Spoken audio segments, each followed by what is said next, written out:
Mula sa malayo, tanaw na agad ang maliit na kafe na nasa kanto ng lumang kalsada sa Maynila. Hindi ito kasinggara ng mga coffee shop na nakikita sa mall. May ilang basag na tiles sa sahig, mga upuang kahoy na may gasgas na, at kurtinang tila ilang taon nang hindi napapalitan. Ngunit sa kabila ng simpleng anyo nito, dito nakahanap ng hanapbuhay si Liza. Isang 23 taong gulang na dalagang sanay sa hirap pero hindi kailanman nawala ng ngiti sa labi. Araw-araw, maaga siyang gumigising bago pa sumikat ang araw. Mula sa kanilang inuupahang maliit na kwarto sa tabi ng Riles, maglalakad siya ng halos 10 minuto patungo sa kafe. Wala silang sariling panikuran kaya kailangan niyang magbanyo sa pampublikong CR sa kanto. Bit-bit ang maliit na bag na may uniform na laging malinis kahit kupas na. Sa bawat hakbang niya, dama niya ang bigat ng responsibilidad, hindi para sa sarili, kundi para sa pamilya. Sa kanilang tahanan, sasalubungin siya ng huni ng tren at amoy ng lumang kahoy. Ang kanyang ina, si Aling Marites, ay nakahiga pa rin sa kama, hirap sa paghinga dahil sa matagal ng sakit sa baga. Nasa 2 taon sa kolehiyo ang kanyang kapatid na si June, ngunit madalas itong pumapasok ng walang baon. Si Liza ang sumasalo sa lahat, sa renta, sa pagkain at sa gamot ng ina. June, eto na yung kaunting almusal mo, sabi ni Liza habang inilalapag ang tinapay at mainit na kape sa maliit nilang mesa. Ate, huwag ka nang mag-alala. Makakapasa ako kahit wala masyadong baon, sagot ni June, pilit nang ngumiti. Hindi pwede, June. Gusto kong makapagtapos ka. Hindi mo na kailangang maranasan lahat ng hirap na to, mariing wika ni Liza. Pagdating niya sa kafe, agad siyang sinasalubong ng amoy ng bagong giling na kape at init ng kalan. Si Mang Rene, ang may-ari ng kafe, ay mabait ngunit istrikto pagdating sa trabaho.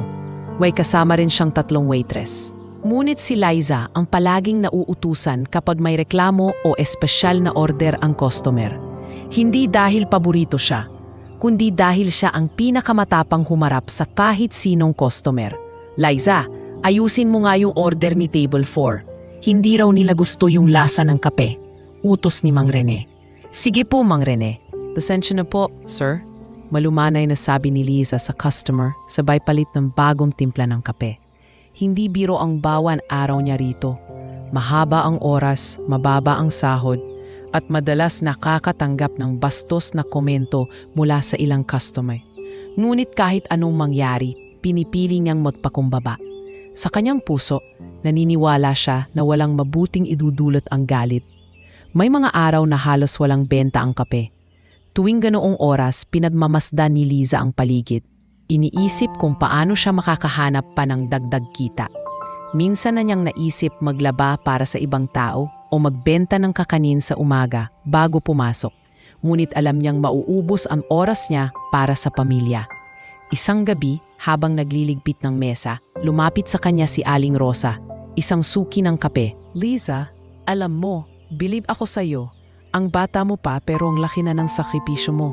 Aning ng matanda. Salamat po, Aling Rosa. Wala naman pong ibang gagawa nito para sa pamilya ko kundi ako. Sagot ni Liza at ningitian ng matanda. Pero sa likod ng ngiting iyon, may mabigat na takot. Paano kung hindi sapat ang ginagawa niya? Paano kung isang araw ay hindi na niya kayang bilhin ang gamot ng ina? Paano kung tuluyang huminto sa pag-aaral si June? Sa gabing iyon, umuwi si Liza na basang-basa ng ulan. Sa maliit na mesa sa tabi ng kanilang kama, inilapag niya ang sahod para sa linggong iyon. Hindi iyon kalakihan, ngunit sapat na para makabayad ng upa at makabili ng kaunting pagkain. Ma, nakabili ako ng gamot mo, sabi niya habang iniabot ang bote ng gamot sa ina. Salamat, anak. Huwag mong pababayaan sarili mo, ha? Kahit kaunti lang, magtabi ka para sa sarili mo. Sagot ni Aling Marites na halos maiyak sa pag-aalala. Ngunit para kay Liza, wala siyang karapatang magtabi para sa sarili.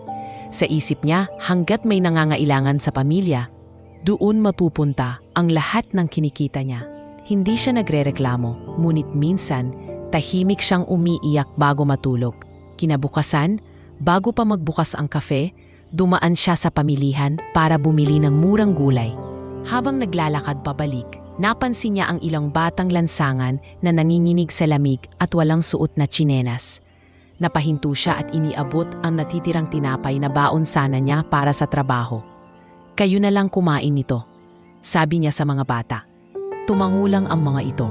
Mabilis na sinunggaban ang pagkain. Sa loob-loob niya, iniisip ni Lisa na mas mabuting may ibang makinabang kaysa sa siya lang ang mabusog.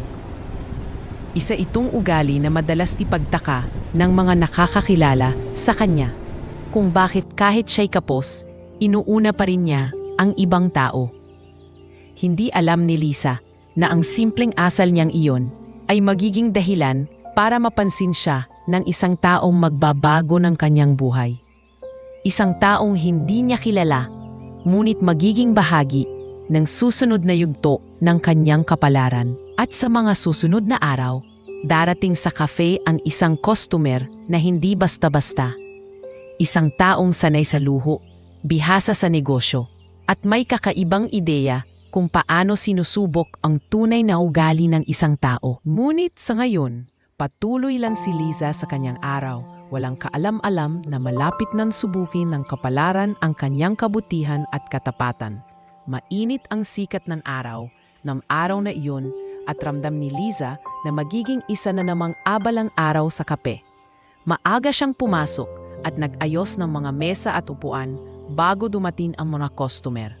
Kinuha niya ang basang-basahan at maingat na pinunasan ang bawat lamesa. Sanay na sa paulit-ulit na gawaing iyon. Ilang minuto matapos magbukas, bumukas ang pinto ng kape at pumasok ang isang lalaking agad nagpaikot ng ulo ng mga naroroon. Matangkad, matipuno, at may aura ng isang taong hindi sanay maghintay. Nakasuot siya ng mamahaling itim na suit na bagay sa kanyang tikas at may mamahaling relo sa kaliwang kamay. Hindi man kilala ni Lisa ang pangalan niya, ramdam niyang kakaiba ang presensya ng lalaki. "Good morning, sir. Table for one?" Bati ni Lisa ng magalang habang pinapwesto ito sa isang sulok na may magandang tanawin sa labas. "Good morning. Yes, table for one. Black coffee, no sugar." And, bahagyang tumingin si Adrian sa menu. "Your bestseller for breakfast."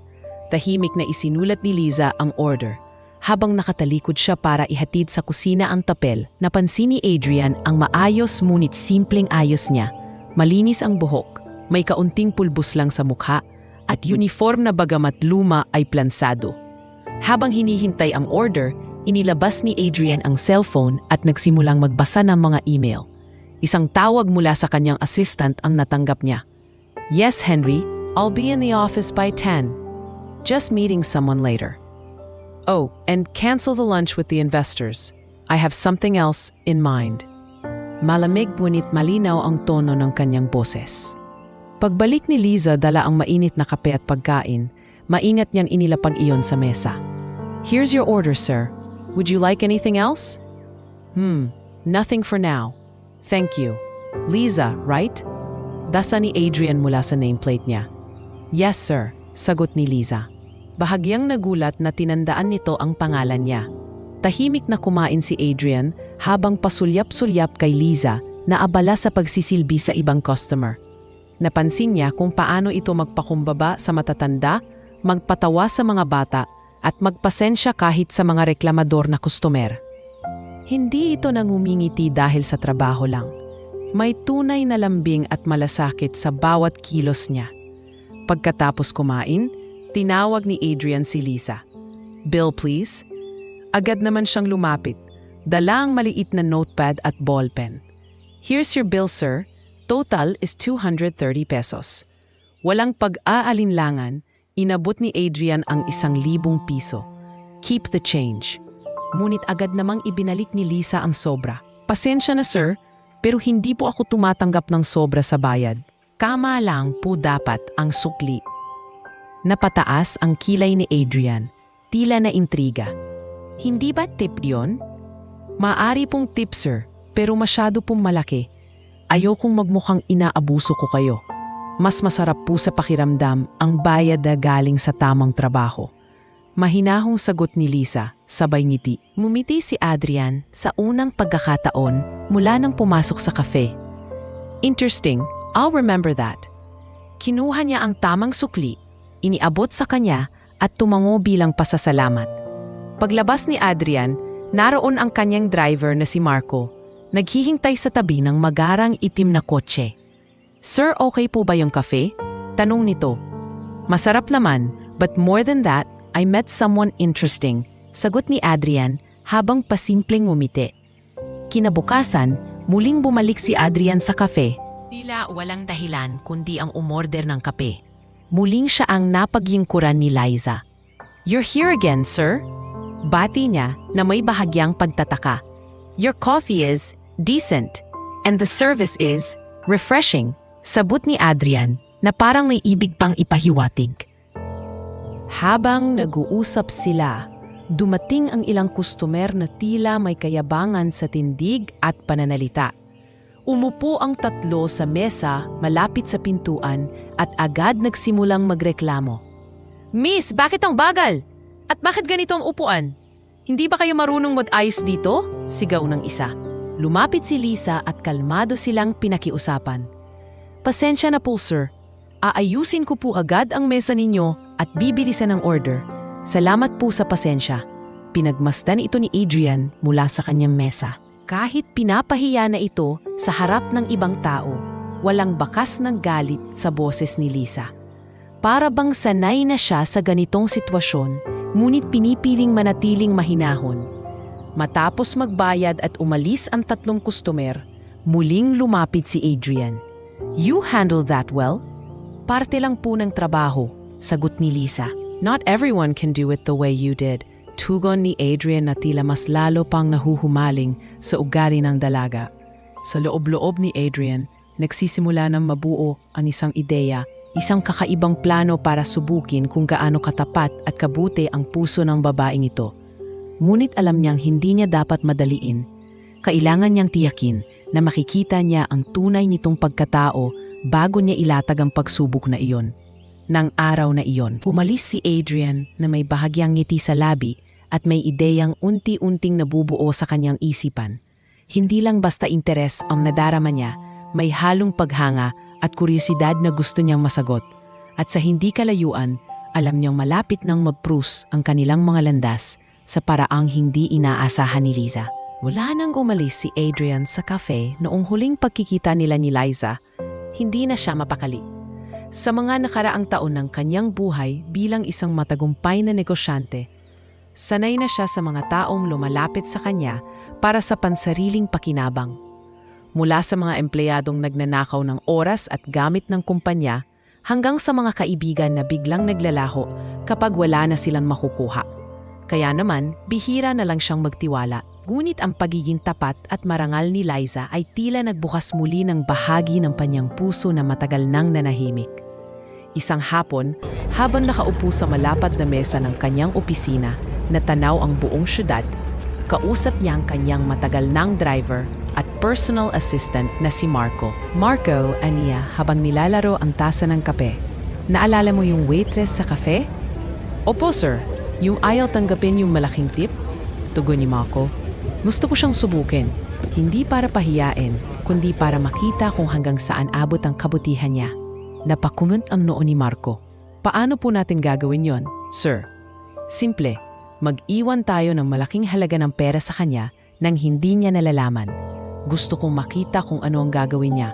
Kung itatago ba niya, gagamitin para sa sarili o ibabalik. Natahimik si Marco, halatang nag-aalala. Sir, hindi po ba parang delikado? Baka magduda siya o masaktan ang pride niya? Mumiti si Adrian, may kumpiyansa sa kanyang plano. Basta siguraduhin mo lang na maayos ang pagkakalagay. Walang makakaalam kundi tayong dalawa. Kinabukasan, pinuntahan ni Adrian ang bangko at personal na nag-withdraw ng talagang 10 milyong piso. Nakalagay ito sa isang simpleng paper bag kasama ang ilang dokumento ng deposito para magmukhang lehitimo ang pinagmulan. Wala itong pangalan o anumang palatandaan na magtuturo sa kanya bilang may-ari. Pagsapit ng hapon, pumarada ang magarang kotse ni Adrian sa kanto malapit sa kafe. Hindi na siya nagpakita sa loob upang hindi magdulot ng alinlangan. Sa halip, ang panganone, si Marco ang pumasok, nagkunwaring isang karaniwang customer. Habang abala si Liza sa pagtanggap ng order mula sa ibang mesa, marahan niyang isinuksok ang paper bag sa malaking handbag ni Liza na nakasabit sa patungan sa gilid ng counter. Walang kamalay-malay si Liza sa nangyari. Abala siya sa pag-aasikaso ng mga customer. Dala-dala ang parehong sigla at ngiti na palagi niyang bit-bit sa trabaho. Paglabas ni Marco, muling sumakay siya sa kotse, kung saan naghihintay si Adrian. Naipasok ka na, sir. Bulong ni Marco. Magaling. Ngayon, maghihintay tayo. Sagot ni Adrian, habang pinagmamasdan mula sa malayo ang maliit na kafe na tila walang anumang kakaibang nagaganap. Habang nakaupo sa loob ng kotse, binalikan ni Adrian ang dahilan kung bakit niya gustong gawin ito. Hindi niya nais na basta na lang magbigay ng tulong dahil alam niyang minsan kapag madali ang pera, madali rin itong mawala at minsan ay nasisira pa ang tao. Gusto niyang makita kung anong uri ng pagkatao mayroon si Liza, kung siya ba ay taong nananatiling tapat kahit may tukso ng yaman. Sir, paano kung hindi niya ibalik? Tanong muli ni Marco. Kung ganon, hindi ko siya huhusgahan. Pero malalaman ko kung paano siya magdesisyon. Hindi lahat ng tao na kumukuha ng pera ay masama. Minsan, dahil sa pangangailangan. Pero kung kaya niyang ibalik kahit ganon ang sitwasyon niya, ibig sabihin, iba siya. Sagot ni Adrian, may halong paghanga at pag-usisa. Lumipas ang ilang oras at sumapit na ang oras ng pagsasara ng kape. Mula sa malayo, nakita nilang lumabas si Liza. Bit-bit ang kanyang bag at payong. Mabilis siyang naglakad pa uwi. Hindi man lang sumilip sa loob ng paper bag na isinuksok sa kanya. Kinabukasan, maagang pumunta si Adrian sa opisina ngunit hindi agad nakapag-focus sa trabaho. Palagi siyang tumitingin sa kanyang cellphone, iniisip kung tatawag ba si Liza o pupunta para ibalik ang pera. Lumipas ang buong araw ngunit walang balita. Hindi niya alam kung senyales ba iyon ng kabutihan o kabaligtaran. Kinagabihan habang nakaupo sa kanyang study room, naisip ni Adrian ang posibleng pinagdadaanan ng dalaga. Kung ako siya, may sakit ang nanay, may kapatid na nag-aaral, mababa ang sahod. Baka naisip kong gamitin ang pera. Bulong niya sa sarili. Ngunit hindi niya maalis ang kutob na gagawin ni Liza ang tamang bagay. Samantala, sa kabilang bahagi ng lungsod, si Liza ay nakaupo sa gilid ng kanilang kama. Hawak ang mabigat na bag. Sa bawat sandali, ramdam niya ang bigat ng papel na nasa loob nito, hindi lang pisikal, kundi emosyonal. Hindi niya pa iyon binubuksan, ngunit alam niyang may kakaiba. May tanong sa kanyang isipan na hindi niya mabura. Sino ang naglagay nito at bakit? Habang nakapikit siya, sumagi sa isip niya ang sinabi ng kanyang ina noong bata pa siya. Anak, ang pera, parang tubig yan. Madali lang dumaloy pero kung marumi ang pinagmulan, makakalasong ito sa'yo. At sa parehong oras na iyon, si Adrian ay nakatingin sa bintana ng kanyang condo unit, tanaw ang mga ilaw ng siyudad at iniisip kung bukas ba ang araw na malalaman niya ang kasagutan sa kanyang matagal ng katanungan, kung ang kabutihan ba ay nananatili kahit sa harap ng matinding tukso. Maaga pa lang ay ramdam na ni Liza ang kakaibang bigat ng kanyang bag habang naglalakad siya pauwi mula sa kafe. Hindi niya ito gaanong pinansin noong una. Iniisip na baka dahil lamang ito sa mga resibo at ilang gamit na isinilid niya sa buong maghapon. Ngunit habang tumatagal ang paglalakad, mas lalo niyang nararamdaman na tila hindi normal ang laman nito. Pagsapit niya sa kanilang inuupahang maliit na kwarto, agad siyang sinaludong ni June na kagagaling lang din sa klase. Ate, may dala ka na bang ulam? Tanong nito, sabay tingin sa bag ni Liza. Meron, June, yung paborito mong adobong sitaw. Mura lang sa palengke kanina. Sagot ni Liza habang ibinababa ang bag sa mesa. Ngunit habang inaayos ang mga binili, hindi niya maiwasang mapansin muli ang bigat ng bag na tila hindi nawawala. Pagkatapos nilang maghapunan at matulog ang kanyang ina, naupo si Lisa sa tabi ng maliit na lamparang nagbibigay ng mahinang ilaw sa kanilang silid. Maingat niyang binuksan ang bag at isa-isang inilabas ang mga gamit, wallet, pulbo, maliit na payong at ballpen. Ngunit nang hawakan niya ang isang simpleng paper bag sa pinakailalim, tila nanigas ang kanyang katawan. Nang buksan ito, muntik na siyang mapasigaw sa gulat. Naroon sa loob ang makapal na bungkos ng pera, maayos na nakabalot sa plastik at may kasama pang ilang dokumento ng deposito mula sa isang kilalang bangko. Ramdam niya ang malamig na pawis sa kanyang noo at mga palad. Hindi iyon basta tipong perang napulot lang sa kalsada. Ito ay napakalaking halaga at malinaw na may naniwan nito ng sinasadya. Diyos ko! Bulong ni Liza. Halos mahulog ang paper bag sa kanyang pagkakahawak. Lumabas mula sa kanyang silid si June. Gising pa pala. Ate, ano yan? Wala, June. Matulog ka na. Mabilis na sagot ni Liza habang pilit na tinatakpan ang laman ng paper bag. Ayaw niyang ma-involve ang kapatid sa problemang hindi pa niya alam kung paano susolusyonan. Buong gabi, hindi siya mapakali. Iniisip niya ang mga posibilidad. Baka pera ito ng sindikato at tinarget siya. Baka may nagkamaling maglagay nito sa kanyang bag o baka naman ito ay isang patibong. Sa bawat senaryo na pumapasok sa kanyang isip, pare-pareho lang ang nagiging ending, peligro at gulo. Kumuha siya ng maliit na notebook at nagsimulang maglista ng mga posibleng hakbang. Una, dalhin sa pulis. Ngunit naisip niya, baka madamay siya sa kasong hindi niya alam at baka mapagkamalan pa siyang magnanakaw. Pangalawa, itago muna habang sinusubukan alamin kung sino ang may-ari. Ngunit may kaba siyang baka biglang may dumating sa bahay nila at hingin ito sa marahas na paraan. Nang sumilip siya sa bintana, napansin niya ang dalawang lalaking nakatambay sa kanto, tila nakatingin sa direksyon ng kanilang bahay. Pinilit niyang kalmahin ang sarili at iniisip na baka nagkataon lang iyon. Ngunit mas lalo lamang siyang kinabahan sa ideya na baka may nagmamanman sa kanya. Kinabukasan, halos wala siyang gana pumasok sa trabaho. Ngunit pinilit pa rin niyang mag-ayos at magpanggap na normal. Bago umalis, nilagay niya sa isang lumang backpack ang paper bag na may laman na pera. Iniipit ito sa gitna ng ilang damit para hindi halata. Buong biyahe papunta sa cafe, mahigpit niyang yakap ang bag. Parang isang sikreto na ayaw niyang malaman ng kahit sino. Sa trabaho, halata kay Mang Rene ang pagkabalisa ni Lisa. Lisa, ayos ka lang ba? Para kang lutang ngayon. Ayos lang po, Mang Rene. Siguro po pagod lang. Palusot niya.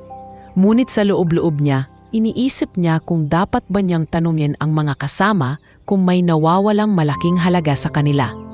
Paglabas niya para magtapon ng basura sa likod ng cafe, muntik na siyang mapatalon sa gulat nang may lumapit na lalaking hindi niya kilala. Miss, may nakita ka bang bag na naiwan dito kahapon? Tanong nito, ngunit ang paraan ng pagkakasabi ay may halong panlilinlang. Wala po, mabilis na sagot ni Liza. Sabay talikod at pasok ulit sa loob. Pag-uwi niya ng gabing iyon, muling naupo si Liza sa harap ng lampara. Tinititigan ang paper bag. Sa isip niya, malinaw na hindi ito simpleng nawawalang pera. May naglagay nito sa kanya ng may malinaw na dahilan. Ngunit hindi niya alam kung ano. Ang pinakamahirap, wala siyang mapagtanungan na siguradong makakatulong. Isang imahe ang biglang sumadi sa kanyang isipan. Ang lalaking bumalik sa kafe 2 beses sa loob ng magkasunod na araw.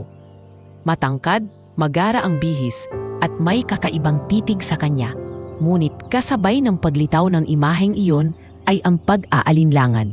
Hindi siya sigurado at wala siyang sapat na pruweba. Matapos ang mahabang pag-iisip, nagpasiya si Liza na hindi siya pwedeng tumahimik ng matagal. Kailangan niyang kumilos bago siya tuluyang mapahamak o bago pa may mangyaring mas masama. Ngunit para sa kanya, hindi sapat ang basta na lang magdesisyon nang hindi iniisip ang lahat ng posibleng epekto. Lalo na't buhay at kaligtasan ng kanyang pamilya ang nakataya. At sa katahimikan ng gabing iyon, habang mahigpit niyang hawak ang paper bag na tila may bigat ng libu-libong problema, naramdaman ni Liza na ang susunod niyang hakbang ay magtatakda ng direksyon ng kanyang buhay. Magdamag na hindi nakatulog si Liza. Sa tuwing ipipikit niya ang kanyang mga mata, paulit-ulit na bumabalik sa kanyang isip ang tanong, ano ang dapat kong gawin sa perang ito? Parang mabigat na bato sa dibdib niya ang iniwang paper bag sa kanyang bag. Bawat segundo, para bang naririnig niya ang tibok ng puso niya sa kaba at takot na baka may kumatot sa kanilang pinto at maghanap nito. Kinabukasan, maagang bumangon si Liza kahit halos walang tulog. Tahimik siyang naghanda para sa trabaho, ngunit dala pa rin niya ang bigat ng problema. Bago siya umalis, lumapit siya sa kanyang ina at marahang tinakpan ng kumot ito. Ma, aalis na po ako. Magpahinga lang kayo, andito lang si June. Ngumiti ang kanyang ina, hindi alam ang lihim na tinatago ng anak. Sa cafe, sinubukan niyang maging normal. Nagsilbi siya sa mga customer, naglagay ng ngiti sa kanyang mukha, ngunit sa loob-loob niya, patuloy ang pag-iisip kung saan at paano niya ibabalik ang perang iyon. Sa unang break niya, lumapit siya kay Mang Rene. Mang Rene, may nagtatanong po ba dito kahapon o ngayon na may nawawalang malaking halaga? Wala naman, Liza. Bakit mo natanong? Balik tanong nito, kunot ang noo. Wala naman po, curious lang. Mabilis niyang sagot, hindi handang magbukas ng usapin. Sa hapon, habang naglilinis ng mesa, naalala niya ang lalaking customer na bumisita ng 2 beses, si Adrian. Hindi niya alam ang pangalan nito, ngunit natatandaan niya ang matalim na tingin at ang mamahaling suot. Baka siya. Pero paano ko siya hahanapin? Tanong niya sa sarili. Pagkatapos ng shift, dumiretso siya sa gilid ng cafe kung saan nakatambay ang kanilang messenger na si Boyet. Boyet, kilala mo ba yung lalaking pumunta dito 2 beses nitong nakaraan? Matangkad. May mamahaling suit? Oo. Yung mukhang artista? Hindi ko kilala pangalan nun. Pero may narinig ako sa ibang customer na parang may malaking kumpanya siya sa Makati. Doon nagsimula ang plano ni Liza. Kinabukasan, dinala niya ang paper bag, tinago sa ilalim ng kanyang jacket. Sumakay siya ng jeep patungong Makati. Dala ang papel na may nakasulat na pangalan ng kumpanya na ibinulong ni Boyet, Vanguardia Holdings. Pagdating sa harap ng gusali, halos mawalan siya ng lakas ng loob. Malaki, modernong building na may mga gwardyang nakauniporme at mga kotseng mamahalin na pumapasok sa parking. Nilapitan siya ng guard. Miss, saan po kayo? May ihahatid lang po ako. Pautal niyang sagot. Iniabot ang maliit na sobre na may sulat. Para sa CEO, mahalaga. Hindi siya pinayagang pumasok, kaya iniwan niya ito sa reception, kasama ang paper bag na nakabalot sa lumang eco bag para hindi mahalata ang laman. Sa loob ng sobre, isinulat niya, hindi ko alam kung bakit napunta sa akin ang perang ito. Hindi ko ito pag-aari at hindi ko balak gamitin. Sana ay makarating ito sa tunay na may-ari, Liza, waitress mula sa cafe. Habang naglalakad palayo, ramdam niya ang kakaibang gaan sa dibdib pero may halong kaba kung paano tatanggapin ng may-ari ang ginawa niya. Ang tanging alam niya, ginawa niya ang tama. Sa kabilang banda, nang makarating sa kanya ang package at mabasa ang sulat, nanlaki ang mga mata ni Adrian. Nasa harap niya ang parehong paper bag na iniwan nila ni Marco sa cafe ilang araw na ang nakalipas. Tahimik siyang nakaupo sa kanyang swivel chair. Paulit-ulit na binabasa ang sulat na may simpleng sulat kamay. Sir, ibinalik niya talaga? Gulat na tanong ni Marco na nasa tabi niya. Hindi lang ibinalik. Sinigurado niyang makarating ito sa akin kahit hindi niya ako kilala. Hindi siya nagtanong kung magkano ang reward. Walang kondisyon.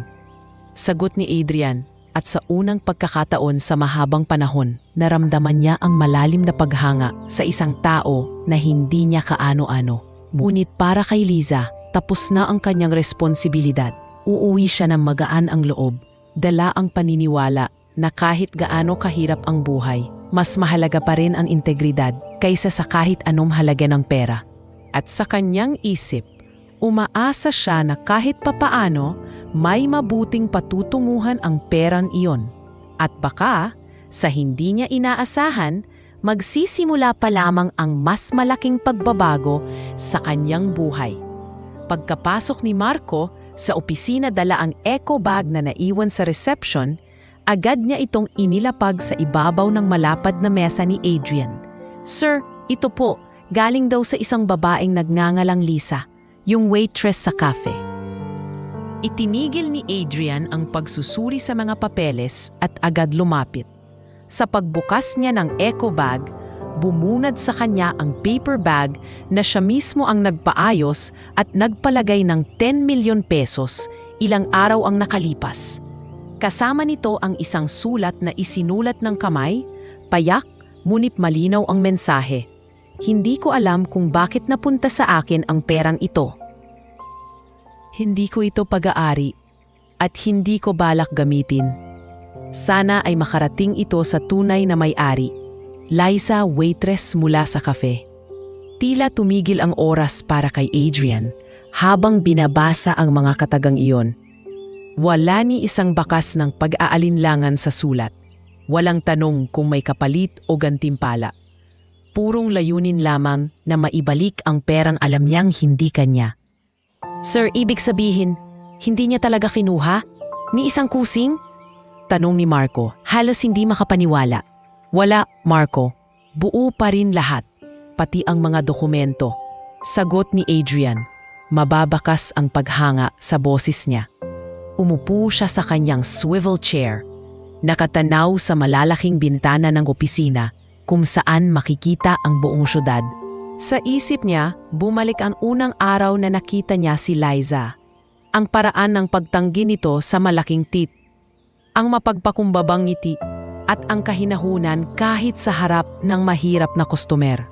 Sa tagal niyang namuhay sa mundong puno ng kasinungalingan at pag-iimbot, ngayon lang ulit siya nakakita ng ganitong klaseng katapatan. "Marco," aniya matapos ang ilang sandali ng pananahimik, "hindi lang pera ang binalik niya sa akin. Parang ibinalik niya rin ang tiwala ko sa ibang tao." "Sir, balak niyo po ba siyang tawagan?" tanong ni Marco. "Hindi lang tatawagan, ipapatawag ko siya rito sa opisina.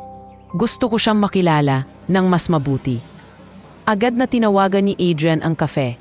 Sumagot si Mang Rene at nang marinig ang pangalan ng tumatawag, agad nitong ipinasa ang telepono kay Liza. "Hello? Si Liza po ito." Medyo kabadong sagot niya.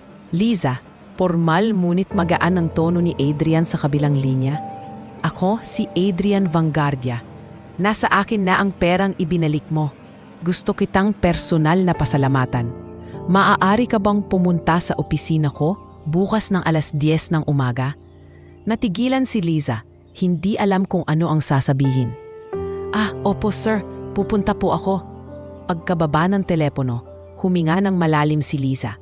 Hindi niya alam kung para saan ang imbitasyong iyon. Pasasalamat ba? Paliwanag? O baka may kasunod pang pagsubok? Ngunit naisip niya, wala naman siyang ginawang masama, kaya wala siyang dapat ikatakot. Kinabukasan, maaga siyang naghanda. Isinuot niya ang pinakamaayos niyang blouse at slacks at hiniram ang maliit na bag ng kanyang kapitbahay para mas mukhang presentable. Pagdating sa lobby ng gusali, sinalubong siya ng malamig na hangin mula sa aircon at mararangyang dekorasyon na tila mula sa ibang mundo. "Miss Liza?" tanong ng receptionist. "Opo," sagot niya. "Please, this way. I'll escort you to Mr. Vanguardia's office." Pagpasok niya sa malawak at modernong opisina sa itaas na palapag, nakita niya si Adrian na nakaupo sa likod ng isang malaking mesa, nakasuot ng puting long sleeves at dark slacks. Tumayo ito nang makita siya. "Liza!" Bati ni Adrian, sabay abot ng kamay. "Salamat sa pagpunta. Umupo ka muna." Tahimik na umupo si Liza sa komportabling upuan sa tapat ng mesa. "Sir, wala po iyon. Ginawa ko lang po ang alam kong tama."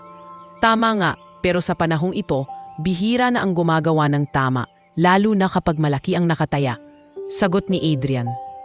Sandaling natahimik ang dalawa, bago muling nagsalita si Adrian. "Alam mo ba, sinadya kong ilagay ang perang iyon sa bag mo. Gusto kong makita kung ano ang gagawin mo." Napalunok si Lisa. Hindi inaasahan ang diretsahang pag-amin. Bakit po ako? Kasi mula sa unang araw na nakita kita, may nakita akong kakaiba sa'yo. Hindi lang sa paraan ng pagsisilbi mo, kundi sa paraan ng paghawak mo sa mga tao. Magalang, matatag, at tapat. Paliwanag ni Adrian. Namula si Lisa sa hiya at gulat. Sir, kahit gaano po kalaki ang halaga, kung hindi po sa akin, hindi ko po kukunin. Lumaki po akong tinuruan ng nanay ko na mas mabuting kulang ang pera, pero payapa ang konsensya. Napangiti si Adrian, at iyon ang dahilan kung bakit nandito ka ngayon. Hindi lahat ng tao kayang gawin ang ginawa mo. Sa totoo lang, ikaw lang ang nakapasa sa ganitong pagsubok na ginawa ko. Sa puntong iyon, ramdam ni Liza na hindi lang basta pera ang pinag-uusapan nila. Ito ay tungkol sa tiwala, prinsipyo, at kung paano nananatiling buo ang isang tao sa kabila ng pukso. At habang nakatingin siya kay Adrian, napansin niyang hindi ito tulad ng mga mayayamang customer na sanay siyang makasalamuha. May lalim ang mga mata nito. Parang may sariling bigat na dala mula sa mga pinagdaanan sa buhay. Sa labas ng opisina, abala ang mga empleyado sa kani-kanilang gawain. Walang kaalam-alam na sa loob. Isang simpleng waitress at isang bilyonaryo ang nag-uusap tungkol sa bagay na mas mahalaga pa sa pera. Ang tunay na kabutihan ng puso. Habang nakaupo si Liza sa malambot na upuan sa tapat ni Adrian, hindi niya maiwasan mapansin ang lawak at ganda ng opisina. Malalaking bintana na tanaw ang buong lungsod, mga estanting puno ng mamahaling libro, at isang maayos na mesa na puno ng dokumento ngunit tila may ayos pa rin. Ramdam niya ang lamig ng aircon at ang kakaibang tahimik na hindi niya nararanasan sa kafe. Liza, basad ni Adrian sa katahimikan. Gusto kong marinig mula mismo sa'yo. Bakit mo ibinalik ang pera? Diretso siyang tumingin sa lalaki. Sir, hindi ko po pag-aari iyon. Hindi ko rin alam kung kanino talaga galing. Pero kahit na anong laki pa ng halaga, kung hindi sa akin, hindi ko po kukunin. Maraming beses na rin po akong natuksong gumawa ng mali. Pero lagi pong sinasabi ng nanay ko, mas mabuti ng mahirap pero marangal. Tumango si Adrian, tila lalong humahanga sa dalaga. Alam mo ba, sa dami ng taong nakilala ko sa negosyo, bihira na lang ang ganyan. Karamihan kapag nabigyan ng pagkakataon, kukunin ang para sa kanila kahit hindi kanila. Hindi ko sinasabing mali iyon sa lahat ng pagkakataon, pero mahirap makakita ng taong kaya pang pumili ng tama. Nakangiti ngunit may bahagyang kaba, sumagot si Liza. Siguro po kasi, sanay na rin ako sa hirap, sir. Alam ko kung gaano kabigat ang pananagutan kapag gumawa ng mali. Hindi po ako perpekto, pero ayokong matulog nang may dinadala sa konsensya. Sandaling natahimik si Adrian at iniabot ang isang baso ng tubig sa kanya. Hindi ko inexpect na ganito kabilis ang desisyon mo. Marami ang mag-iisip muna, magdadalawang isip, baka itago o gamitin. Pero ikaw ibinalik mo kaagad. Napayuko si Lisa at marahang ngumiti. Sir, hindi po kasi pera ang mag-aalis ng problema sa buhay namin. Oo, makakatulong iyon para sa gamutan ng nanay ko at sa pag-aaral ng kapatid ko. Pero kung galing iyon sa maling paraan, mas malaki pong problema ang dadating. Pila lalong lumalim ang tingin ni Adrian sa kanya. Kung ganun, malinaw sa akin na hindi lang simpleng kabaitan ang meron ka, Lisa. May paninindigan ka at iyon ang mas mahalaga kaysa sa kahit anong yaman. Habang patuloy ang kanilang pag-uusap, napunta sila sa mga tanong ni Adrian tungkol sa buhay ng dalaga. Kumusta ang pamilya mo? Ilang taon ka na sa cafe? 3 taon na po. Dati po akong nagtatrabaho sa maliit na karinderya, pero mas malaki po ang kita sa cafe kaya lumipat ako. Kahit paano, nakakapagpadala ako ng pambayad sa renta, pambili ng gamot ng nanay ko at baon ni June, yung kapatid ko, sagot ni Liza. Hirap ka na ba sa ganitong sitwasyon? Tanong ni Adrian, may seryosong tono. Sir, mahirap po, oo, pero may dahilan kung bakit ko ginagawa. Hindi po ito panghabang buhay. Umaasa po ako na balang araw, makakahanap ako ng mas maayos na trabaho para mas matulungan ang pamilya ko. Sagot niya ng tapat. Ngumiti si Adrian. at tumayo mula sa kanyang kinauupuan. Lumapit siya sa malaking salamin sa gilid ng opisina para bang may iniisip na malalim. Lisa, hindi ko alam kung paano ka pwedeng gantimpalaan sa ginawa mo, pero sigurado ako gusto kitang tulungan. Nanlaki ang mga mata ni Lisa, ngunit agad siyang kumalma. Sir, hindi ko po ginawa iyon para gantimpalaan. Ginawa ko po iyon dahil tama lang. Alam ko, sagot ni Adrian, pero minsan ang mga taong ayaw ng kapalit, sila ang mas karapat dapat bigyan. Umupo muli si Adrian sa harap niya. May alok ako sa'yo. Gusto kitang kunin bilang personal assistant ko. Mas mataas ang sahod kaysa sa kafe. May mga benepisyo pa. Alam kong wala kang masyadong karanasan sa opisina, pero naniniwala ako na matututo ka. Hindi agad nakasagot si Lisa. Ramdam niya ang bigat ng alok na iyon. Sir, hindi po ako sanay sa ganyang trabaho at baka po may mas karapat dapat. Liza, hindi ko kailangan ng taong magaling lang sa papel. Kailangan ko ng taong mapagkakatiwalaan. At sa nakita ko, ikaw iyon. Mariing tugon ni Adrian. Tahimik siyang napatingin sa kanyang mga kamay. Iniisip ang posibilidad. Naiisip niya si June at ang kanyang ina. Daano kalaking tulong ito para sa kanila. Ngunit naaalala rin niya na sanay siya sa simpleng buhay sa kafe. At baka mahirapan siya sa mundo ng mga mayayaman at malalaking negosyo. Sir, pwede po bang pag-isipan ko muna? Maingat niyang sagot. Siyempre, hindi kita pipilitin. Pero gusto kong malaman mo, bukas ang pinto ko para sa'yo. Kapag handa ka na, sabihin mo lang. Sagot ni Adrian may kasamang ngiti.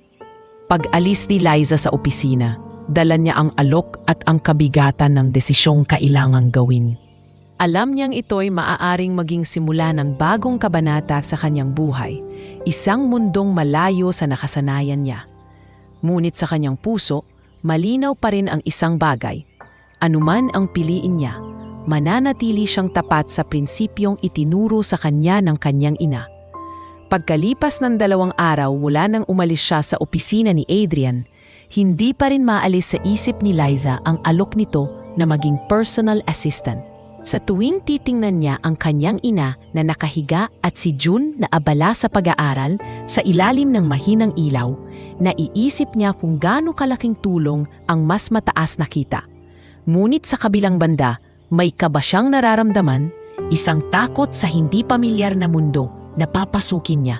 Isang gabi, habang naghuhugas siya ng plato matapos ang hapunan, lumapit si June at nagtanong, Ate, bakit parang may iniisip ka ng malalim?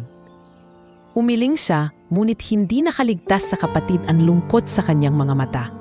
May inalok kasi sa akin na trabaho, mas maganda kaysa sa cafe. Napatingin si June, nagliwanag ang mga mata. Talaga, ate? Bakit hindi mo tanggapin? Hindi ganun kadali, June. Hindi ako sanay sa opisina. Hindi ko alam kung kakayanin ko, sagot niya. Iniwasan ang tingin ng kapatid. Kinabukasan, habang nasa kafe, tinanong siya ni Mang Rene kung bakit tila hindi siya makafocus. Lisa, may problema ka ba? Kanina pa kita napapansing tulala. Nag-aatubili siya bago sumagot. Mang Rene, baka po kasi mag-resign ako kung tatanggapin ko yung trabaho na inaalok sa akin. Tumango si Mang Rene, may bahagyang lungkot. Kung mas makakabuti para sa'yo at sa pamilya mo, huwag kang magdalawang isip. Alam kong may malaki kang pangarap para sa kanila. Hapon ng araw na iyon, dumating sa kafe ang isang mamahaling kotse. Bumaba si Adrian. Simple ang suot, ngunit halata pa rin ang karangyaan sa tindig. Hindi inaasahan ni Lisa ang pagbisita niya roon. Sir Adrian, tanong niya. Halatang nagulat. Lisa, bati nito na may ngitik. Dumaan lang ako para kumustahin kung napag-isipan mo na ang alok ko. Napatingin si Lisa sa paligid. Randam ang mga matang nakatingin sa kanila mula sa iba pang empleyado at customer. Sir, hindi pa po, pero iniisip ko po ng mabuti. Walang pressure, sagot ni Adrian. Pero gusto ko lang ipaalam na handa na ang posisyon para sa'yo kapag sinabi mong oo. Kinagabihan, kinausap niya ang kanyang ina. Ma, inalok po ako ni Sir Adrian ng trabaho sa opisina niya. Malaki po ang sahod, may benepisyo, pero hindi ko alam kung kakayanin ko. Hawak ang kamay ng anak, ngumiti si Aling Marites. Anak, minsan kailangan nating lumabas sa komportabling lugar para umasenso. Kung naniniwala siya sa'yo, dapat maniwala ka rin sa sarili mo. Sa sumunod na araw, nagpasiya si Liza. Tinawagan niya ang opisina ni Adrian at sinabi sa sekretarya, "Sabihin niyo po kay Sir Adrian, tatanggapin ko na po ang alok niya." Pagdating niya sa opisina para sa kanyang unang araw, sinalubong siya ng isang assistant na nagpakilalang si Clara.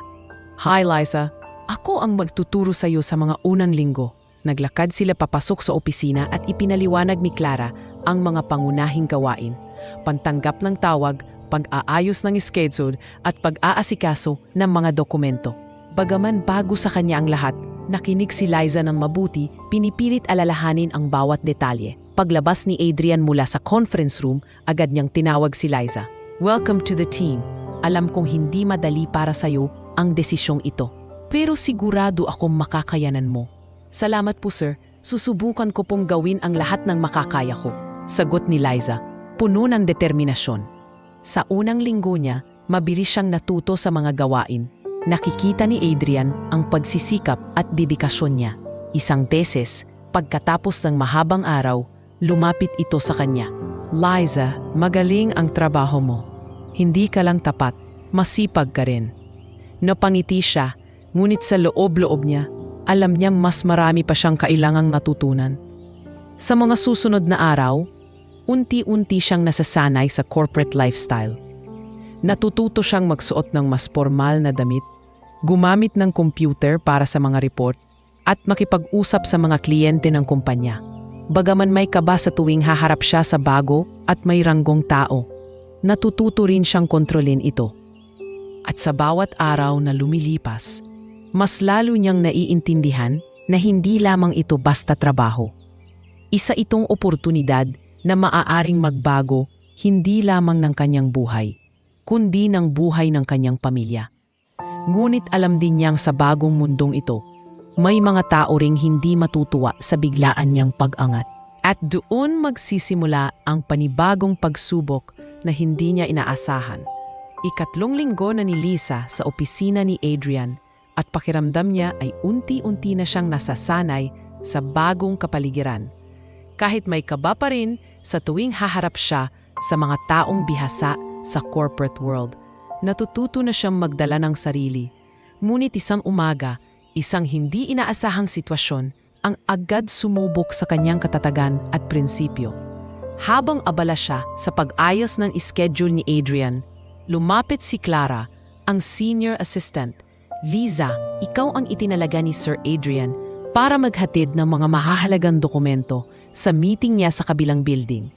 Kailangan doon ka sa meeting room bago mag-11 a.m. at siguraduhin mong hawak mo pa rin ang mga papeles hanggang personal na kunin ni Sir." Tinanggap ni Liza ang brown envelope na may selyo ng kumpanya. Ramdam niya ang bigat ng responsibilidad, lalo na nang makita ang nakalagay na label, "Confidential Contract Papers." Agad siyang tumayo, isinuksok ito sa kanyang bag at naglakad patungo sa building na 3 kanto lang ang layo. Sa paglabas niya ng elevator, napansin niyang may lalaking nakasuot ng mamahaling suit na tila hinihintay siya sa hallway. "Miss Liza, tama ba?" Bati nito, may kumpiyansang ngiti. "Opo, kayo po si?" "Ako si Mr. Alvaro mula sa partner company. Nandito ako para kunin ang mga dokumento. Sa totoo lang, pwede mo nang iabot sa akin ngayon para hindi ka na maabala pa sa pagpunta sa taas." Nagulat si Liza. Hindi iyon ang bilin ni Clara.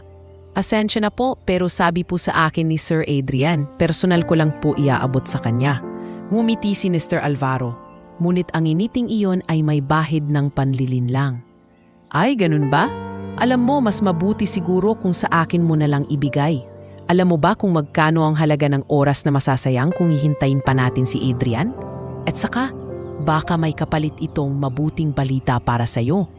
Itinago ni Liza ang envelope sa likod ng kanyang bag at marahang ngumiti. "Pasensya na po, pero hindi ko po pwedeng ibigay sa inyo.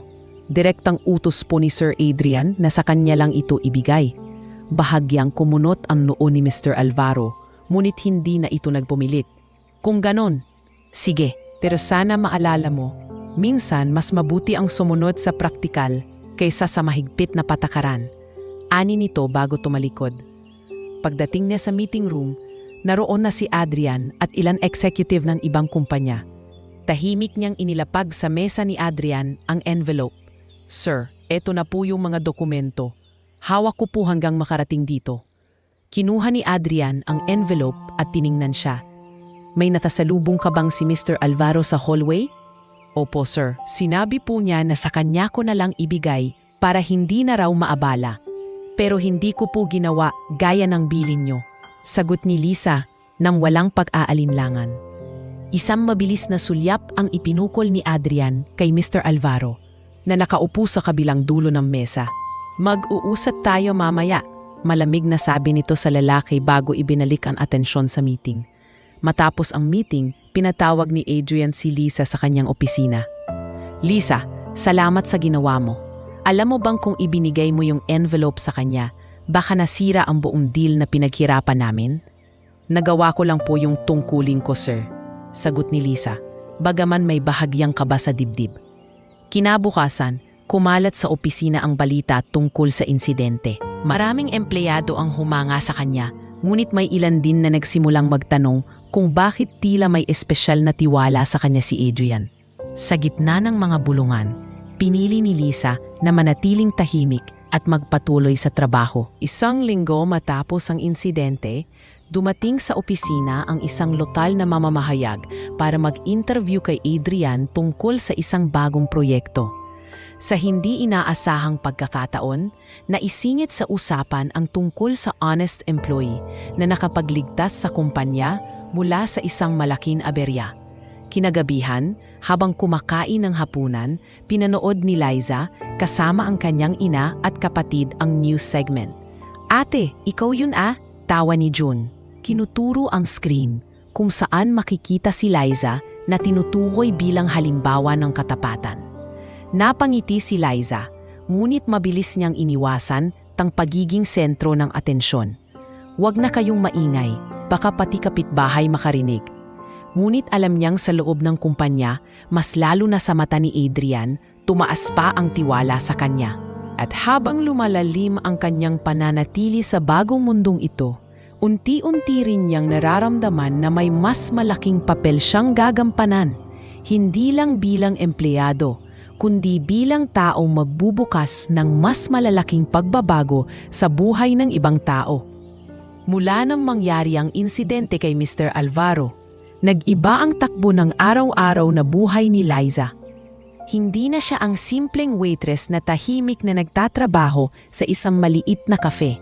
Ngayon, tuwing pumapasok siya sa gusali ng Vanguardia Holdings, nararamdaman niya ang mga mataang nakatingin sa kanya. May paghanga, may kuryosidad at may ilan ding may halong inggit. Sa loob ng 3 buwan, bilang personal assistant ni Adrian, malaki na ang ipinagbago ng kanyang pamumuhay. Mula sa maliit at siksikang kwarto na inuupahan nila sa tabi ng Riles, nakalipat na sila ng kanyang pamilya sa isang mas maayos na apartment na may sariling banyo at mas maluwag na kusina.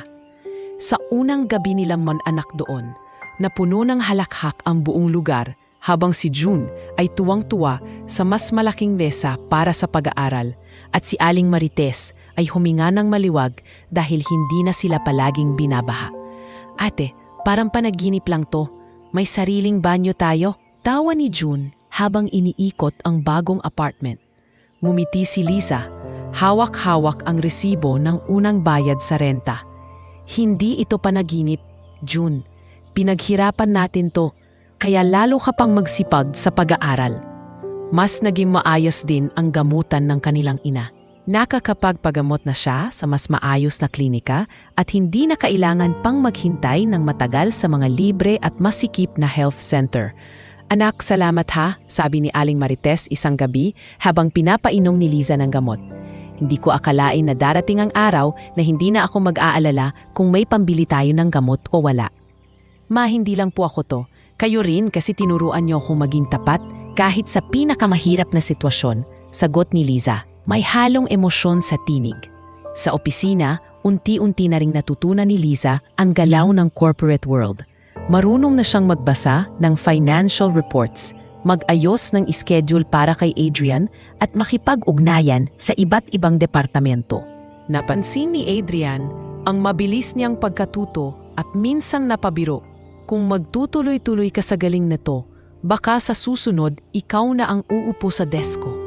Napatawa si Liza, ngunit alam niyang totoo ang sinasabi ng bilyonaryo na may nakikita ito sa kanya na mas malaki pa kaysa sa iniisip niya para sa sarili. Ngunit hindi lahat ay masaya sa pagbabago ng kanyang buhay. May ilang empleyado ang hindi maitago ang pagkainis sa bigla niyang pag-angat. Minsang nasa pantry siya para kumuha ng kape. Narinig niya ang dalawang staff na nag-uusap sa gilid. Ano bang meron si Liza at parang espesyal ang trato sa kanya ni Sir Adrian? Bulong ng isa. Baka alam mo na, baka ginagamit lang ang danda. Sagot ng isa pa na may kasamang tawa. Hindi na lang niya pinansin ang mga narinig. Ngunit sa loob-loob niya, alam niyang mahirap talagang makuha ang tiwala ng lahat. Pag-uwi niya, ikinuwento niya ito kay June. Huwag mo na lang silang pansinin, ate, payo ng kapatid. Hindi naman nila alam ang pinagdaanan mo. Basta patunayan mo na mali sila. Sa kabila ng mga bulungan, dumoble ang sipag ni Liza sa trabaho. Tinitiyak niyang walang pagkakamaling magaganap sa lahat ng gawain niya. Dahil dito, mas lalo siyang pinagkakatiwalaan ni Adrian na humawak ng mas malalaking responsibilidad. Isang araw, tinawag siya nito sa opisina. Liza, gusto kong ikaw ang mag-asikaso ng mga papeles para sa bagong branch na bubuksan natin sa Cebu. Alam kong malayo ito sa nakasanayan mo, pero naniniwala akong kakayanin mo. Ay, sir, malaking bagay po yan. Pero gagawin ko po ang lahat para maayos ang trabaho. Sagot niya na puno ng determinasyon. Sa kanyang pag-uwi mula sa opisina isang gabi, nadaanan niya ang dating cafe na pinagtatrabahuhan niya. Nakaupo sa labas si Mang Rene. Nakatingin sa kanya na may ngiti. Liza, ang laki na ng pinagbago mo. Dati ikaw yung laging nagmamadaling maglakad para hindi mahuli sa shift. Ngayon parang isa ka ng opisyal na babae. Hindi ko makakalimutan kung saan ako galing, Mang Rene. Kung hindi dahil sa inyo at sa kafe, baka wala ako sa posisyon ko ngayon. Sagot niya habang iniabot ang isang maliit na kahon ng kakanin bilang pasalubong. Habang patuloy na umaangat ang kanyang kabuhayan, mas lalo rin siyang nakakaranas ng mga hamon na hindi niya naranasan dati. Sa loob ng ilang buwan, natutunan ni Liza na hindi lang pera o magandang posisyon ang sukatan ng tagumpay. Kailangan din ng tibay ng loob para harapin ang mga taong hindi matutuwa sa iyong pag-unlad.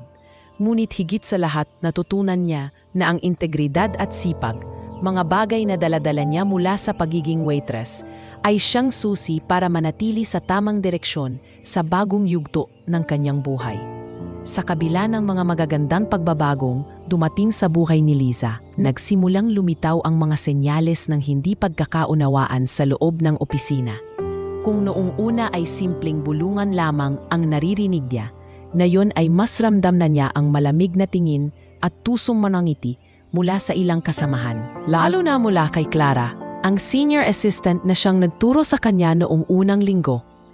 Isang umaga, habang abala si Liza sa pag-aayos ng schedule ni Adrian, napansin niyang tila matalim ang tingin sa kanya ni Clara mula sa kabilang mesa.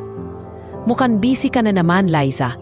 Siguro naman hindi mo nakakalimutan kung kanino ka natuto. Patutsada nito. Mumiti lamang si Liza at marahang sumagot.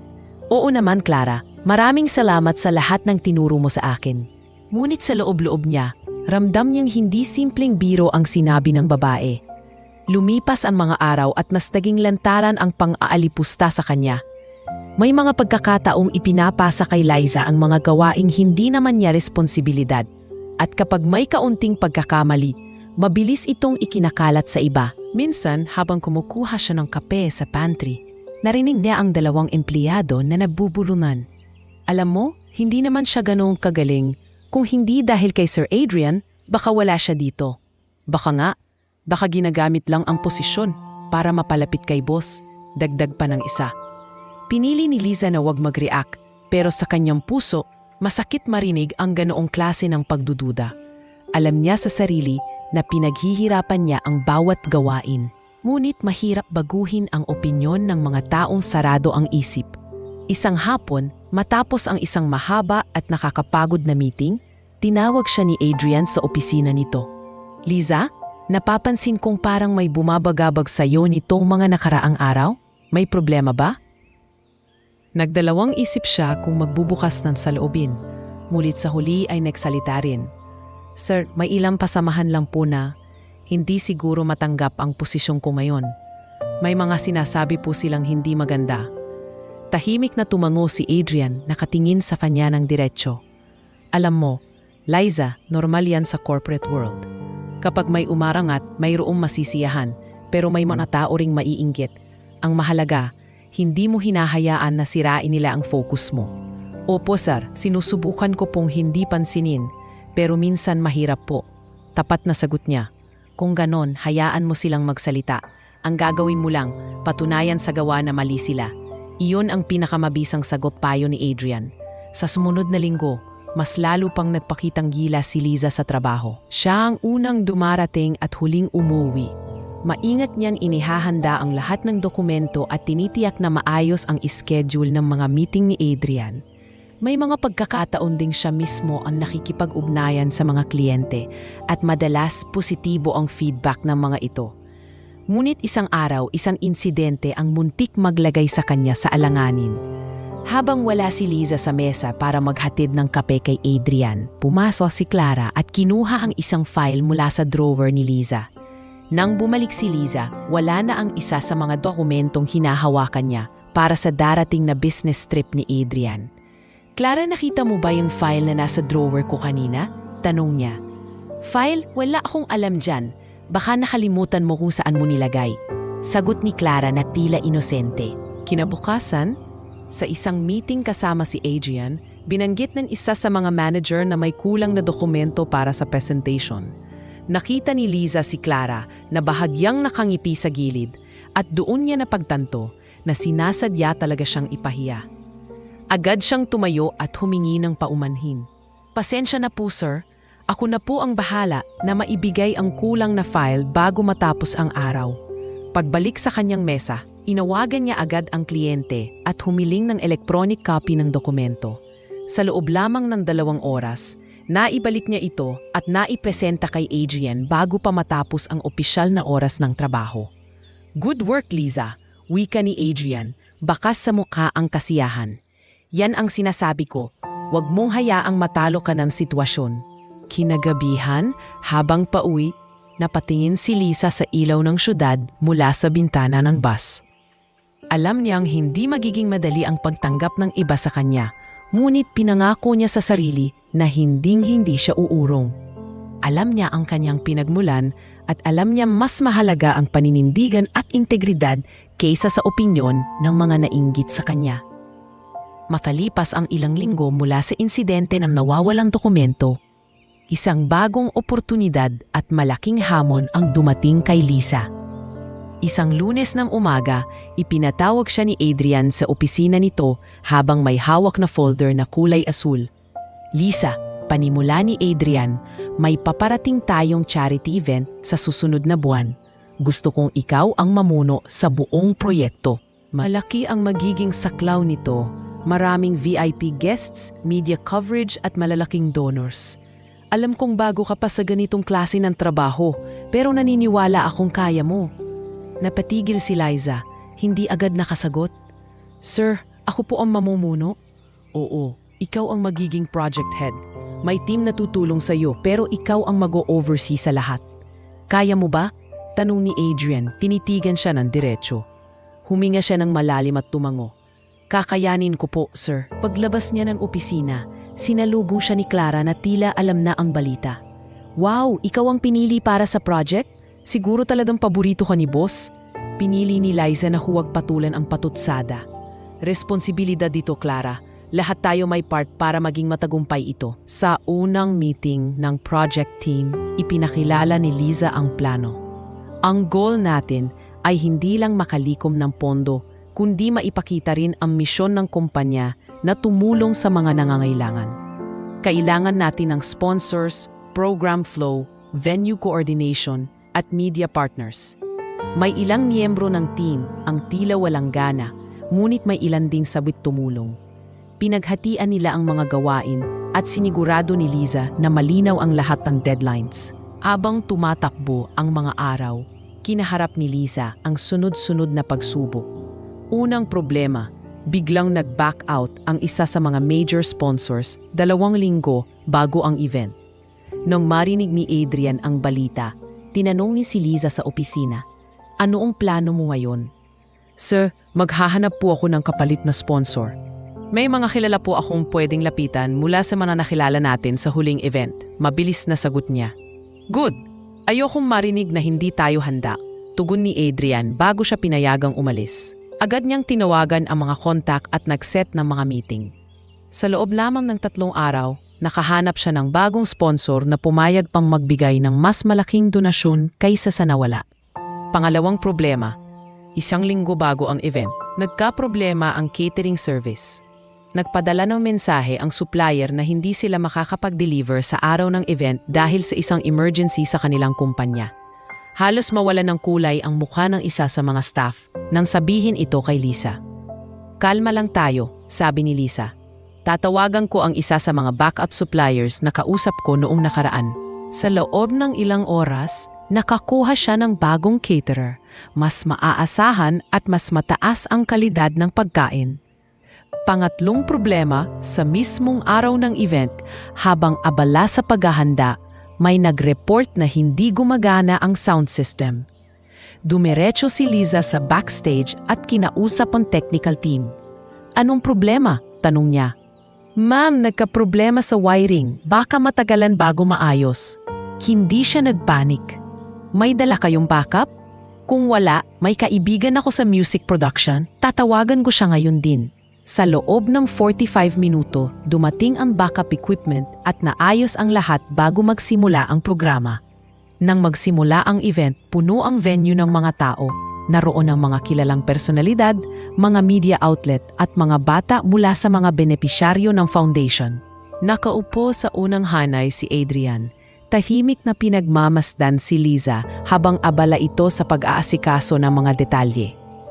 Nang dumating ang oras para magbigay ng closing remarks, tinawag ng host si Liza sa entablado. "We would like to thank our project head, Miss Liza Santos, for making this event a success." Napatingin siya kay Adrian bago magsalita. "Maraming salamat po sa lahat ng tumulong at sumuporta. Ang tagumpay na ito ay hindi lang para sa kumpanya, kundi para sa mga taong ating natulungan ngayong gabi. Sana ay magtatuloy tayo sa pagtutulungan para mas marami pa tayong maabot." Pagkatapos ng event, lumapit si Adrian sa kanya. "Liza, magaling ang trabaho mo. Walang sablay kahit puro problema ang dumating. Alam mo bang marami sa board members ang humanga sa iyo ngayong gabi?" Ngumiti siya, pagod ngunit masaya. "Ginawa ko lang po ang kaya ko, sir." At higit pa, sagot ni Adrian bago siya tinapik sa balikat bilang tanda ng paghanga. Pag-uwi ni Liza ng gabing iyon, bit-bit niya ang pagod ng buong linggo ngunit may ngiti sa kanyang labi. Alam niyang nakapasa siya sa isa na namang malaking pagsubok at higit sa lahat, napatunayan niya hindi lang sa iba kundi sa sarili niya na kaya niyang pamunuan ang isang proyekto. Kahit papunong-puno ito ng balakid. Matapos ang matagumpay na charity event, mas madalas nang nagkakaroon ng pagkakataon si Liza at Adrian na mag-usap hindi lang tungkol sa trabaho, kundi pati sa mga personal na bagay. Noong una, laging umiikot ang mga pag-usap nila sa schedule, meeting at proyekto. Ngunit kalaunan, unti-unti itong lumalalim tungkol sa mga pangarap, pamilya, at kahit sa mga takot na matagal nang nakatago. Isang gabi, matapos ang isang mahabang araw na meeting sa labas ng syudad, nagpasya si Adrian na ihatid na si Liza pauwi. Nasa loob sila ng sasakyan. Tahimik na pinagmamasdan ni Liza ang mga ilaw ng lungsod sa labas. "Alam mo, Liza," basag ni Adrian sa katahimikan, "bihira akong makahanap ng taong kasing tapat at masipag mo. Hindi ko alam kung paano mo napapanatili ang ganitong uri ng dedikasyon." Napangiti si Liza, ngunit hindi tumingin sa kanya. Siguro po kasi sanay ako na walang ibang aasahan kundi ang sarili.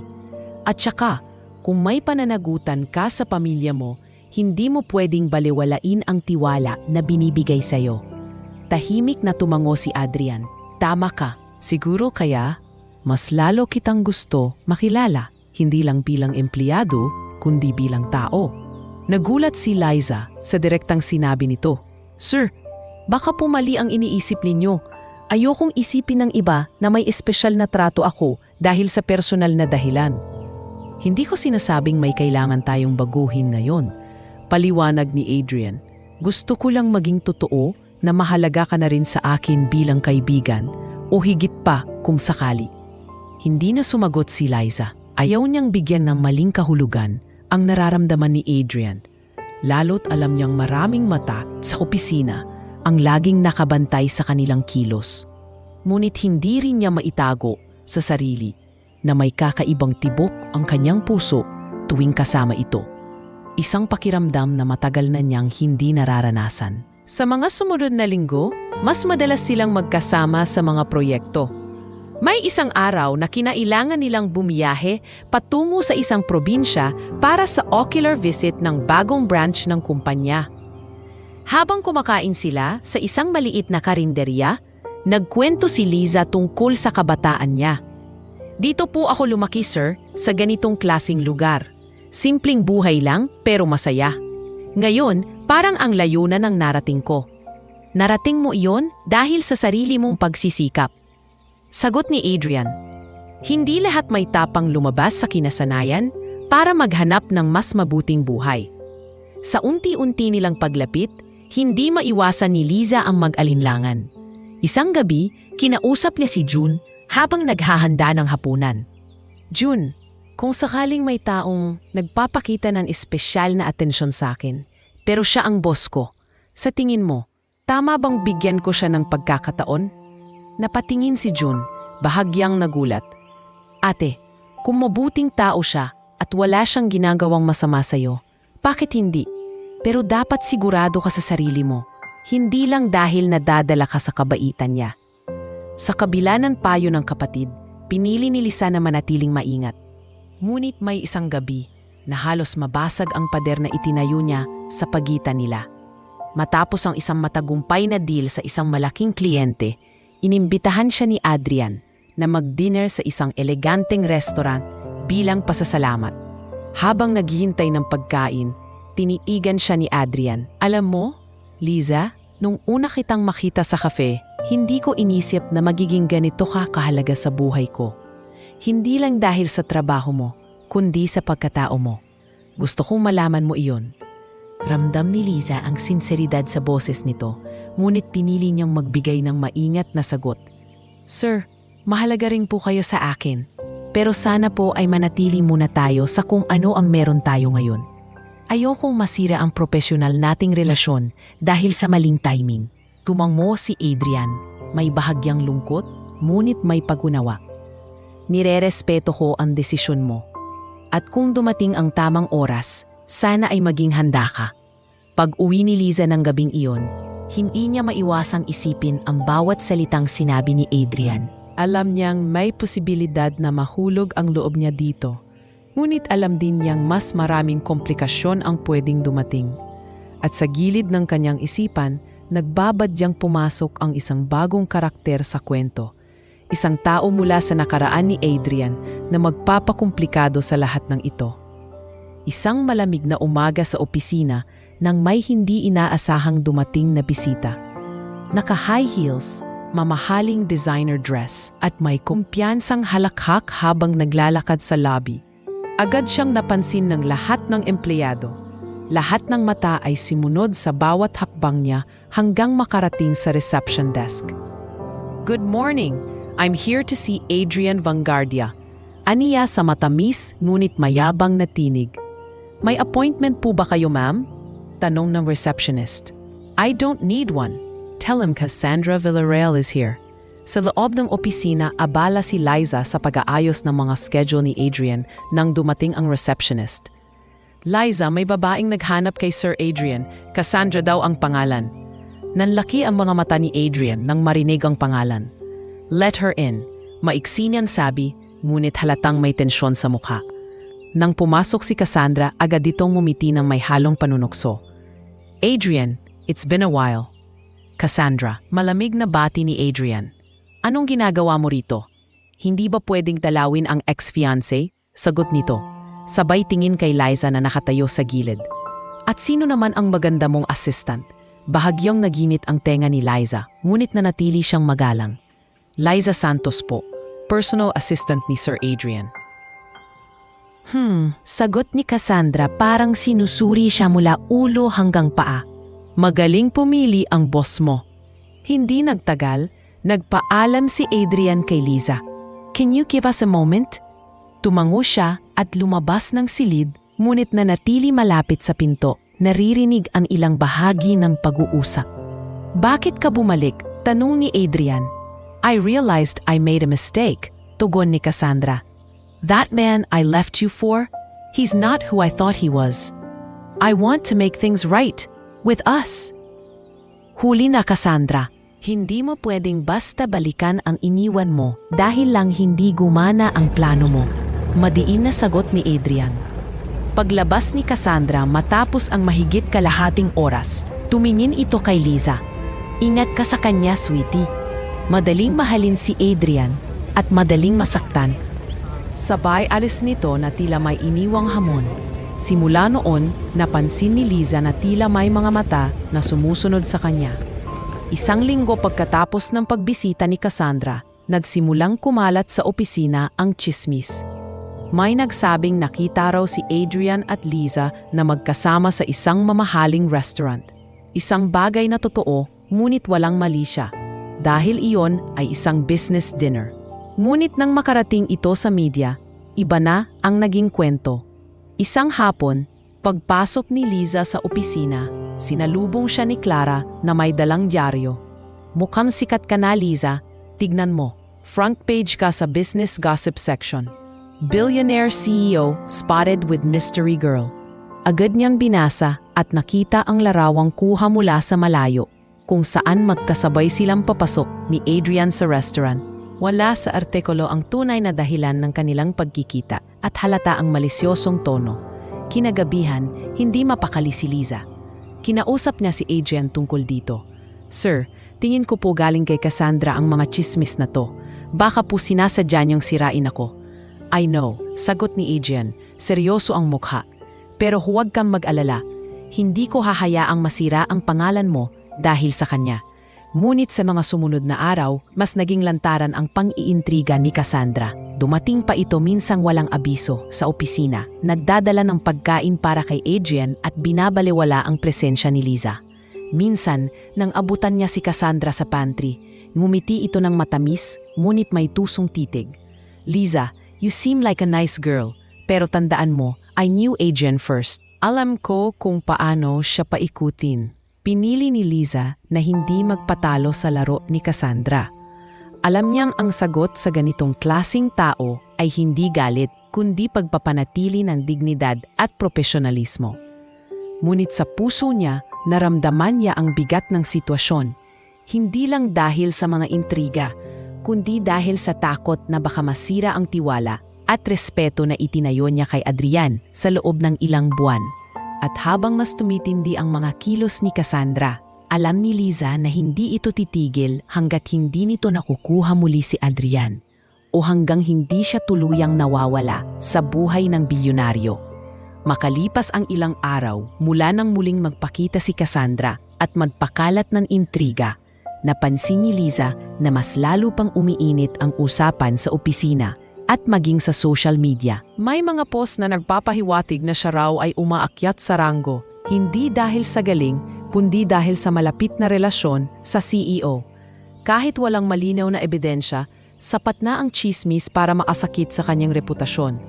Isang umaga, habang papasok sa gusali, napansin ni Liza na may ilang empleyado na agad tumatahimik kapag nadadaanan niya.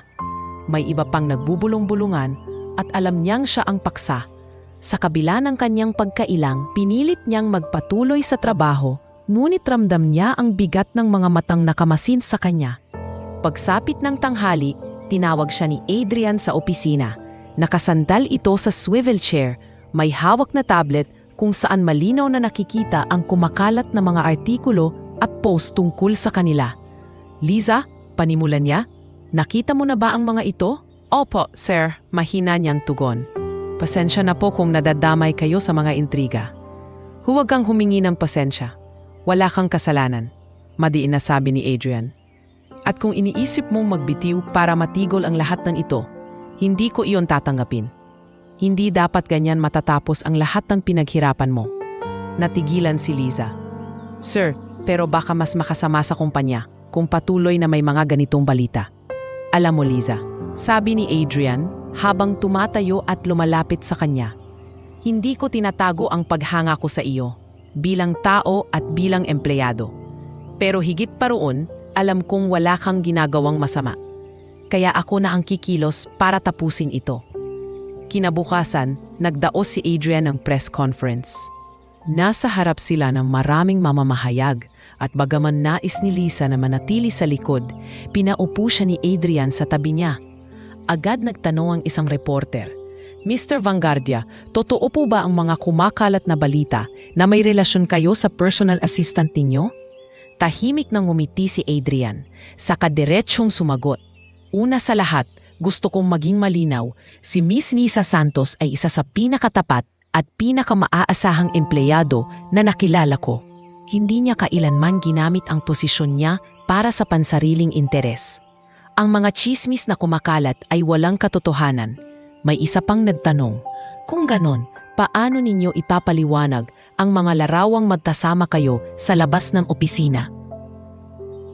Kami ay magkasama sa ilang business meetings at events, at lahat ng iyon ay may kinalaman sa trabaho. Para matapos na ang usapan, narito ang ebidensya. Ipinakita niya sa malaking screen ang CCTV footage mula sa restaurant, kung saan kuha ang larawan. Makikita roon na kasama nila ang ilang kliyente. Malinaw na hindi iyon romantikong dinner. Dinukot ni Adrian mula sa mesa ang isang maliit na flash drive. Nasa drive na ito ang CCTV footage mula sa opisina na magpapatunay kung gaano kapropesyonal si Liza sa kanyang trabaho. Nakita ko na maraming tao ang nagtatanong kung bakit ko siya kinuha bilang personal assistant. Simple lang ang sagot. Dahil sa isang insidente, ilang buwan na ang nakakalipas. Ay pinakita sa lahat ang video clip mula sa cafe kung saan unang nakilala ni Adrian si Liza. Ang eksena kung saan ibinalik niya ang 2 milyon na sinadyang ilagay sa kanyang bag. Tahimik ang buong conference room habang pinapanood ang malinaw na ebidensya ng kanyang katapatan. Sa mundong puno ng tukso at kasinungalingan, dagdag ni Adrian, bihira ang taong pipiliin pa rin ang tama kahit walang nakakakita. Isa si Liza sa mga taong iyon at hindi ko hahayaang sirain siya ng chismis o ng sino mang may masamang intensyon. Pagkatapos ng press conference, mabilis na kumalat ang balita. Nabago ang tono ng mga artikulo mula sa malisyosong chismis tungo sa kwento ng isang babaeng pinili ang integridad kaysa sa pera. Tumigil ang mga bulungan sa opisina at karamihan sa mga kasamahan niya ay lumapit upang magbigay ng suporta. Kinagabihan habang naglalakad palabas ng gusali, humabol si Adrian. Liza, gusto kong malaman mo na kung may mga taong susubok muli sa'yo, nandito ako. Hindi ka nag-iisa. Ngumiti siya, may halong ginhawa at asasalamat. Salamat po sir, hindi ko po makakalimutan ang ginawa niyo para sa akin. Sa kanyang puso, alam ni Liza na hindi lang basta trabaho ang ugnayan nila ni Adrian. May pundasyon na ng tiwala at respeto na mahirap sirain. Pundasyong mas lalo lang titibay sa kabila ng anumang pagsubok. Makalipas ang ilang linggo mula sa press conference, tila mas gumaan ang paligid para kay Liza. Wala na ang mga mapanuring tingin at bulungan sa opisina. Sa halip, mas madalas na siyang nginitian at batiin ng mga kasamahan. Ngunit hindi doon natapos ang mga pagbabago. Isang umaga, tinawag siya ni Adrian sa kanyang opisina na tila may mahalagang sasabihin. Pagpasok niya, nakita niyang nakatingin si Adrian sa ilang folder na nakalatag sa mesa. "Liza," panimula niya, "may bago akong plano.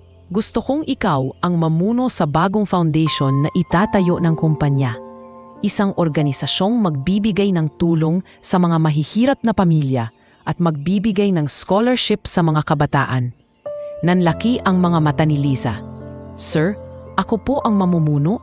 Hindi po ba mas maraming mas kwalipikado kaysa sa akin?" Ngumiti si Adrian, tila mataag ang desisyon. "May mas maraming karanasan, oo, pero wala silang puso na tulad ng sayo. At iyon ang mas mahalaga sa ganitong trabaho." Nag-alinlangan si Liza. "Sir, malaking responsibilidad po ito. Natatakot po akong hindi ko kayanin." "Liza," sagot ni Adrian habang tumingin sa kanya ng diretsyo, "kung nagawa mong hawakan at ibalik ang 10 milyong piso nang walang kahit anong kapalit, kung nagawa mong maging tapat sa kabila ng tukso at intriga, kaya mo rin ito. Nandito ako para suportahan ka." Sa huli, tinanggap ni Liza ang alok. Sa mga sumunod na linggo, abala siya sa pagpaplano para sa foundation. Pinili nilang pangalanan ito bilang Bufang Liwayway Foundation, isang simbolo ng bagong pag-asa para sa mga tinutulungan. Unang proyekto nila ay maglunsad ng scholarship program para sa 10 kabataang walang kakayahang mag-aral sa kolehiyo. Personal na pinuntahan ni Liza ang ilang komunidad para makilala ang mga aplikante. Sa isang maliit na barangay sa probinsya, nakausap niya ang isang batang babae na hawak ang luma at punit-punit na notebook. "Ate Liza, gusto ko pong maging guro para matulungan ko rin ang mga bata dito." Wika ng bata. Napangiti si Liza at napisil ang balikat nito. "Gagawin natin ang lahat para matupad mo yan." Hindi naging madali ang lahat. May mga panahon na kulang ang pondo at kailangan niyang maghanap ng dagdag na sponsors. May mga kliyente ring nagdadalawang isip magbigay dahil bago pa lamang ang foundation. Ngunit sa bawat pintuang kumakatok siya at sa bawat presentasyong ginagawa, dala niya ang kwento ng sarili niyang buhay. Kung paano siya nagsimula bilang waitress at kung paano siya tinulungan ng isang taong naniwala sa kanya. Sa isang pooling ng mga posibleng donors, isa sa mga negosyante ang nagtanong, "Miss Santos, paano naming masisiguro na mapupunta sa tamang tao ang mga tulong namin?" Hindi siya nagdalawang isip na sumagot, "Dahil alam ko po ang pakiramdam ng mangarap pero walang kakayahan. At alam ko rin ang halaga ng tiwala. Hindi ko po sisirain ang tiwala ninyo dahil yun po ang pundasyon ng buhay ko." Lumipas ang ilang buwan. Nagsimula nang makita ang bunga ng kanilang pagsusumikap. May mga estudyanteng nakapasok sa kolehiyo, may mga pamilya na nakatanggap ng ayuda, at may mga kabataang nagkaroon ng pag-asa muli. Naging inspirasyon si Liza hindi lang sa mga natutulungan nila, kundi pati sa mga empleyado ng kumpanya. Isang gabi, matapos ang isang outreach program, naglakad sina Liza at Adrian sa baybayin kung saan ginanap ang feeding activity para sa mga batang lansangan. Tahimik silang parehong nakatingin sa malayo habang pinagmamasdan ang papalubog na araw. "Salamat, Liza," wika ni Adrian. "Naku sir, ako po dapat ang magpasalamat. Kung hindi po kayo naniwala sa akin, baka hanggang ngayon waitress pa rin ako sa cafe." Sagot niya, nakangiti. "Hindi," sabi ni Adrian habang seryoso ang mukha. "Kung hindi ka tapat, baka hindi kita nakilala. Pero kahit hindi tayo nagkita, alam kong gagawa ka pa rin ng mabuting bagay sa ibang tao. Nasa puso mo na talaga iyon." Ramdam ni Liza na totoo ang bawat salitang binitawan ni Adrian. Ngunit higit sa lahat, ramdam niya na ang bagong yugto ng kanyang buhay ay hindi lang basta trabaho o responsibilidad. Isa na itong misyon, isang pagkakataon para ibalik sa iba ang kabutihang minsan ay ibinigay din sa kanya. At sa bawat ngiti ng batang kanilang natutulungan. Nakikita ni Liza ang sarili niya nung bata pa, umaasang balang araw darating ang liwanag sa kanyang buhay. Ngayon siya na mismo ang nagiging liwanag na iyon para sa iba.